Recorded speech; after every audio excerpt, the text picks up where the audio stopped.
Good morning साथीहरू, यहाँहरूलाई स्वागत छ मेरो च्यानलमा। आज हजुरहरूको सामु म सेबाईको रेसिपी लिएर आएको छु। सेबाई पकाउनको लागि चाहिँ हामीलाई पहिला सेबाई, त्यस पछाडि चिनी र ल्वाङ सुकुमेलको धुलो अनि घिउ चाहिन्छ। ल अब हामी सबै सामानहरू ठिक पारेपछि फर्स्टमा अब कराई बसालौँ, ग्यास अन गरौँ अनि एकछिन कराई तात्न दिउँ।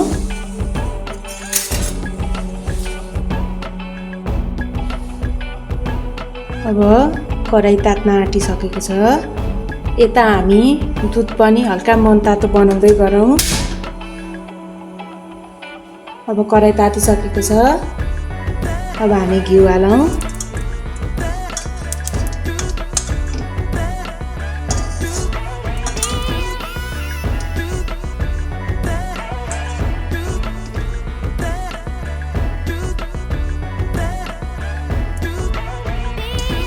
अब हाम्रो घिउ पनि तातिसकेको छ। अब आफ्नो आवश्यकता अनुसार सेबाई हालौँ।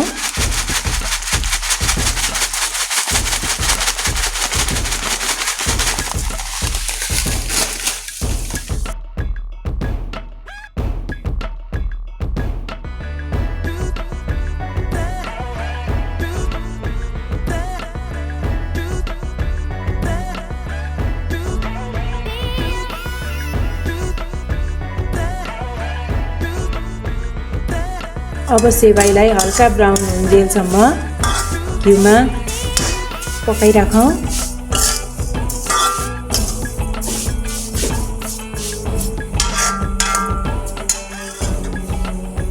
अब गोल्डन भइसक्यो। अब यसमा मनतातो दुध हालौँ।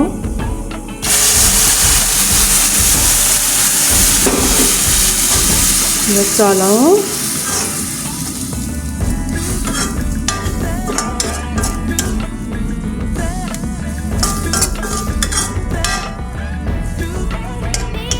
यसमा फेरि दुध थपौँ।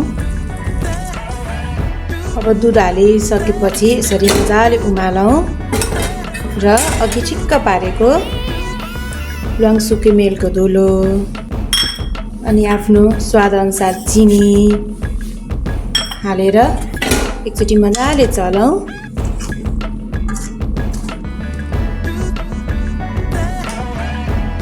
हेर्नुहोस् त, खाँदा पनि मिठो, स्वास्थ्यवर्धक। यो मजाले उम्लिसक्यो र पाकिसक्यो। अब ग्यास बन्द गरौँ। अब यो खाना रेडी भयो। अब यसलाई पनि प्लेटिङ गरौँ। हेर्नुहोस् त, कस्तो मिठो सेबाई रेडी भयो हाम्रो।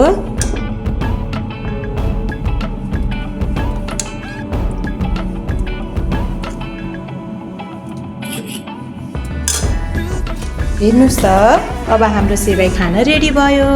ल आउनुहोस् साथीहरू, सँगै सेबाई खाउँ है त। हेर्नुहोस् त, हाम्रो सेबाई एकदम मिठो र हेल्दी बनेको छ। आशा गर्छु हजुरहरूलाई मेरो रेसिपी एकदम मन पर्यो होला।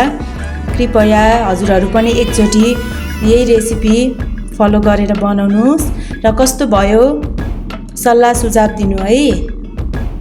Thank you for watching.